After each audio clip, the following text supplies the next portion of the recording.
Hola, ¿cómo están? Mi nombre es Ariana Nowik, para quien no me conozca, y soy estudiante de Comunicación Social en la Universidad de Centenario de Aragua, ubicada en San Joaquín Turmero. Hoy tengo la oportunidad de hablar de un tema que a mí en especial me parece sumamente interesante porque son temas y temáticas que van dentro del estudio de esta materia tan importante que es arte semiótica. Estos son algunos conceptos importantes dentro de la semiótica.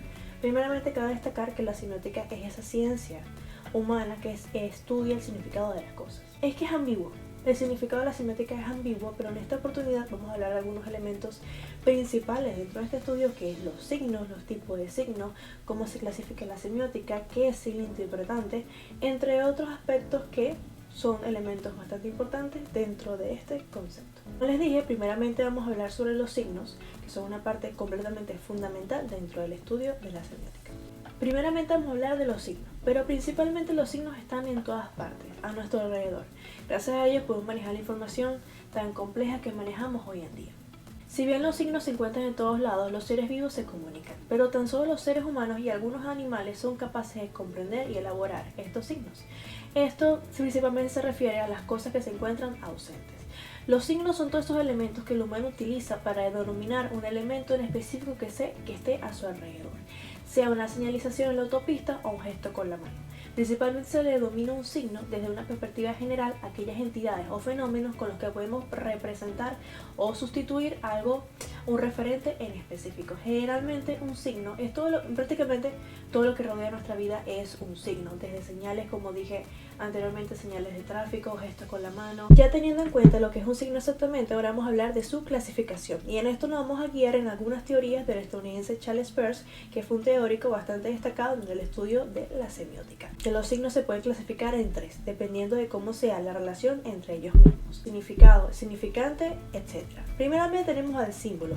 Un símbolo es un ámbito que funciona para referenciar algo en específico. Más que una representación literal de un elemento en cuestión, parte de una imagen alusiva que tiene la finalidad de definir y representar.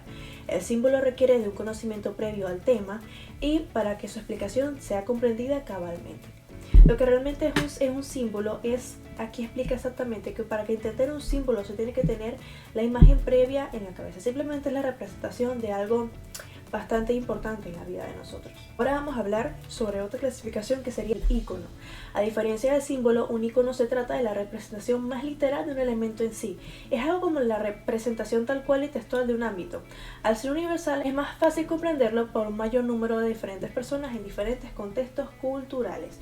Un icono puede ser o una obra de arte o cualquier otro elemento que realmente sea importante para la historia de la humanidad, por lo cual muchas personas en el mundo tienen la capacidad de comprenderlo y conocerlo. Última clasificación, que serían los indicios o los indicadores. En lo que relación significado-significante, este es el tipo natural, ilógico o necesario, generalmente fruto de una relación previa de causa y efecto. Por ejemplo, si vemos humo negro a la distancia, ese sería el significante. Podemos suponer que hay un fuego por sus proximidades. Ahora vamos a hablar de un elemento sumamente importante dentro de la historia de la semiótica, sería el objeto. Cuando se habla de objeto se refiere a la forma que se denomina un elemento, que se encuentra en una forma física en un determinado sitio. Se entiende realmente por objeto a todo aquel elemento o cuerpo inanimado que casi siempre es de un tamaño pequeño o considerablemente mediano. En otras palabras, un objeto es una cosa que se puede percibir por todos los medios físicos, así sea los sentidos, y sobre el que se piensa y se mantiene en cuenta. Realmente un objeto es cualquier cosa que podemos percibir, observar y pensar. Ahora vamos a explicar cómo se clasifican los tipos de objetos. Según Peirce, el teórico que hablamos anteriormente, este se distingue en diferentes clases. Existe el objeto inmediato. Es el objeto tal y como el signo lo representa y cuyo ser depende de su representación en el signo.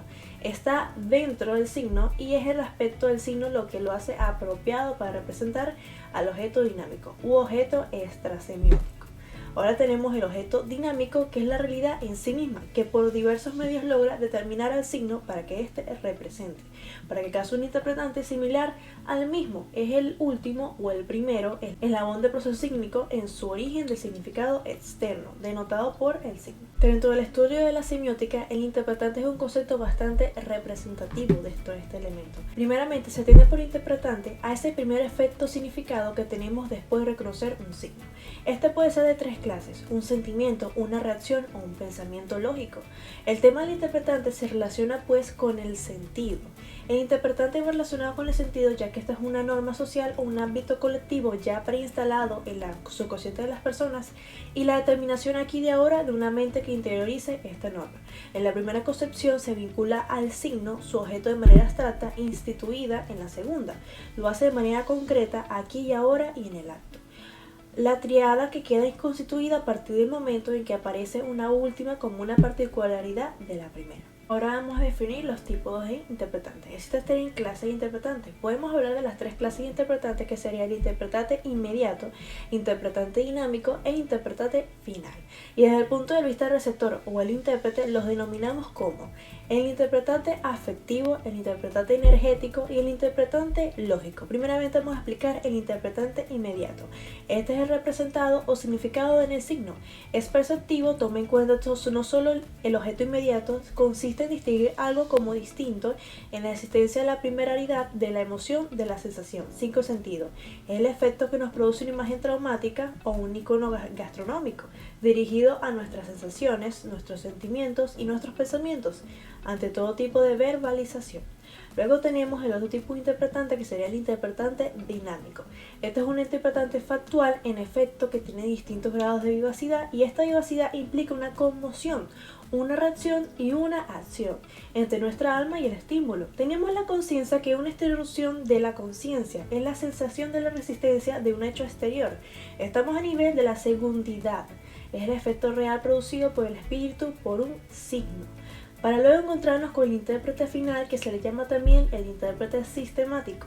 El intérprete sistemático implica el desarrollo del pensamiento, puede revestir nuestras formas según la manera en que se produjo, por la absorción, por la inducción o por la deducción. Como dije al principio, todos estos elementos que son los signos, los tipos de signos, son imprescindibles para entender la semiótica.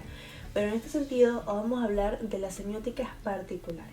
Esta es decir, la semiótica icónica, la semiótica indicial y la semiótica simbólica. Principalmente, ¿qué es la semiótica? Como dijimos principalmente, y en el principio, es una rama de la filosofía que estudia la esencia del significado de las cosas en sí por medio del análisis de la teoría de signos. La semiótica se constituye por las teorías del lenguaje, donde el signo se define como una unidad mínima de una oración, elemento, objeto final o fenómeno. Principalmente vamos a hablar primero de la semiótica particular. La semiótica particular, también conocida como semiótica específica o semiótica aplicada, se refiere al estudio de los sistemas de signos y símbolos en un contexto particular o una relación con un dominio específico de la vida o de la cultura que esté presente. En lugar de abordar la semiótica de manera general, la semiótica particular se enfoca en analizar y comprender cómo funcionan los signos y los símbolos en un ámbito específico, ya sea una cultura, una etnia, un país, etc. Se centra cómo funciona el lenguaje en la publicidad, la música, el cine, la moda, la religión, la política u otro campo interesante para la sociedad. Luego vamos a explicar lo que es la semiótica icónica, que esta es una rama de la semiótica que se centra en el estudio de los signos visuales y representaciones gráficas. Es decir, esta se centra en aquellos signos que se basan en la similitud o semejanza entre el signo y el objeto al que se refiere. La semiótica icónica se preocupa por analizar cómo los signos visuales, como las imágenes, dibujos, diagramas, símbolos gráficos y otros elementos visuales, transmiten significado o se interpretan estos signos o en un contexto en específico. Esta semiótica es muy importante porque busca estudiar lo que realmente representa lo que vemos a nuestro alrededor. Luego tenemos la semiótica indicial, que esta semiótica es una rama que es la semiótica que se enfoca en los signos que tienen una relación con la contigüidad o la causalidad del objeto que representan. En otras palabras, los signos indicales se refieren a algo porque están directamente relacionados de alguna manera, ya sea a través de una conexión casual o física. Realmente este estudio busca la relación que tienen en diferentes signos entre sí. Ahora vamos a hablar de la semiótica simbólica, que esta es una semiótica que se centra en el estudio de los signos que son confesionales y arbitrarios en su relación con su significado. Es una constante semiótica icónica donde los signos se asemejan a la representante en la semiótica simbólica. Los signos no tienen una conexión natural con sus significados y dependen de los acuerdos culturales y lingüísticos para transmitir su significado. Los símbolos simbólicos más comunes son las palabras en un idioma, donde las palabras mismas en sí tienen una conexión intrínseca entre los objetos o conceptos a lo que se refiere. Por ejemplo, la palabra perro no se parece esencialmente a un perro, pero a través de un acuerdo cultural y lingüístico, las personas entienden que se refiere a un animal. Con este último tópico podemos dar por concluir esta exposición. Es realmente importante tener en cuenta que la explicación de cada uno de estos elementos es importante para la comprensión de lo que es la semiótica. La semiótica en sí, como punto general, es sumamente importante tenerla en cuenta porque el entender nuestro entorno y de qué manera nuestro entorno se comunica con nosotros y nos hace pensar de maneras en específico es sumamente interesante de observar cómo funcionan los signos y cómo interfiere nuestra percepción de la realidad. Bueno, espero que les haya gustado esta exposición. Nos vemos en otra oportunidad.